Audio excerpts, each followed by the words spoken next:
వివక్ష. ఈ వివక్ష ఏ రూపంలో మొదలైందంటే గత ప్రభుత్వం అంటే వైఎస్ జగన్మోహన్ రెడ్డి గారి ప్రభుత్వంలో డిప్యుటేషన్తో వచ్చి పనిచేసిన అధికారులందరూ కూడా జలగన్నలంట ఈనాడులో రాస్తారు. అంటే ఆ లాంగ్వేజ్ ఏ విధంగా రాస్తారంటే ఇప్పటికి కూడా యథాప్రకారం ఏనాడు రాసినా అదే రాత. కాబట్టి అధికారుల్ని అవమానించడం మొదలైన ఆ క్రమంలో కొన్ని విషయాలు గుర్తు చేయాలి. ఎప్పుడు కూడా చంద్రబాబు నాయుడు గారికి ప్రభుత్వ అధికారుల్ని అదిరించి బెదిరించి తన అజమాయిషీ చాటుకోవడం తప్ప వాళ్ళ మీద ప్రేమ అనేది ఏ రోజు కనబడలేదు. గతంలో కూడా అనేక తర్కణాల్లో మనం చూసాం. అనేక ప్రభుత్వ అధికారులు కళ్ళనీళ్లు పెట్టుకోవడం చూసాం. వాళ్ళని అనేక రకాలుగా అవమానాలకు గురి చేయడం చూసాం. మేము ఇంత తొందరగా దేని మీద రెస్పాండ్ కాకూడదని కనీసం 3 నెలల నుంచి 6 నెలలు ఈ ప్రభుత్వానికి సమయం ఇవ్వందే ఎటువంటి ఆరోపణ చేయకూడదని, వ్యక్తుల పరంగా కాకుండా పాలసీల మీద ఇచ్చిన మేనిఫెస్టో అమలు చేయకపోతే ఆ నిర్ణయాల మీద, ప్రజలకు ఇచ్చిన హామీలు అమలు చేయకపోతే వాటి మీద ఈ ప్రభుత్వాన్ని నిలదీయాలనుకున్నామే. కానీ పరిస్థితులను బట్టి ఈ విధంగా ప్రభుత్వ అధికారుల్ని అవహేళన చేసే విధంగా జలగణనలను రాయడం ఎంతవరకు కరెక్ట్ అని అడుగుతూ ఉన్నాం, ప్రశ్నిస్తూ ఉన్నాం ఈ ప్రభుత్వాన్ని.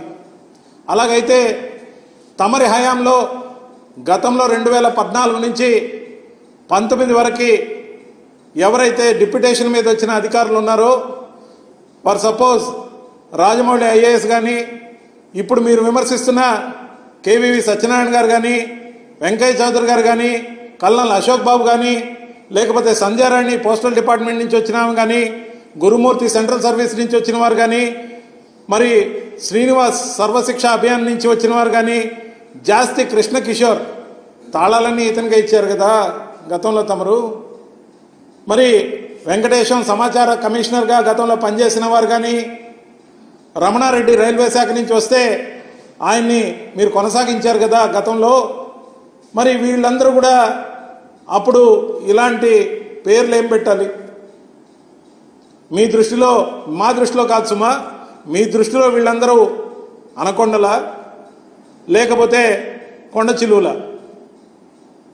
మేము ప్రశ్నించదలుచుకుంది మా కోసం కాదు, ప్రభుత్వ అధికారుల్ని డిప్యుటేషన్ మీద వచ్చిన, రెగ్యులర్ బేస్లో పనిచేసిన, ప్రభుత్వాలు మారినప్పుడల్లా ప్రభుత్వ అధికారుల్ని సతాయించకూడదు, వాళ్ళని అవహేళన చేయకూడదనే సదుద్దేశంతో మాత్రమే మిమ్మల్ని ప్రశ్నిస్తున్నాం.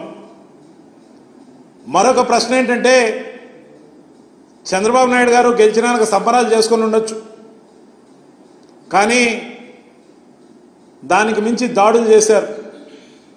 గెలిచిన వాళ్ళు సంబరాలు చేసుకోవాలి, ఇచ్చిన హామీలు అమలు చేయాలి. దాడులు దేనికి నిదర్శనమో రాబోయే రోజుల్లో మీరే చింతించాల్సిన పరిస్థితి. ముఖ్యంగా చేసిన తప్పు ఎవరు చేసినా ప్రజలు అన్నీ గమనిస్తుంటారని తెలుసుకోవాలి. దాంతోపాటు జగన్మోహన్ రెడ్డి గారికి సంబంధించి మొన్నటిదాకా ముఖ్యమంత్రిగా ఉన్న వ్యక్తి, అత్యంత ప్రజాకర్షణ కలిగిన ముఖ్యమంత్రిగా, నాయకుడిగా, వైఎస్ఆర్సీపీ అధ్యక్షుడిగా వైఎస్ జగన్మోహన్ రెడ్డి గారు ప్రజల్లో అశేషమైన అభిమానాన్ని పొందిన వ్యక్తిగా, పార్టీ అధినేతగా ఉంటే ఎటువంటి రివ్యూలు లేకుండా, ఎటువంటి సమీక్ష లేకుండా అర్ధరాన అర్ధరాత్రి మీకు ఆలోచన వచ్చింది తెల్లారే వరకు అవమానకరంగా సెక్యూరిటీని తీసివేయటం ఎంతవరకు సమంజసం? అసలు మీరు ఏం కోరుకుంటున్నారు? ఆయనకు చెడు జరగాలని కోరుకుంటున్నారా?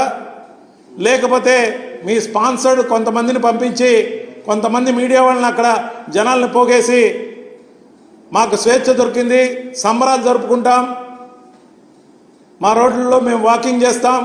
ప్రభుత్వ రోడ్డు ఎవరికైనా సొంతమే, కానీ రక్షణ పరంగా ఎప్పుడైనా విఐపీలు ఉండే రోడ్లలో చెక్ పోస్టో ఐడి కార్డు చూపిమనడమో లేకపోతే ఏదన్నా పెడితే అదేదో గోరంతలు కొండంతలుగా చెప్తున్నారంటే మీరు జగన్మోహన్ రెడ్డి గారికి చెడు జరగాలని కోరుకుంటున్నారా అని ప్రశ్నిస్తున్నాం.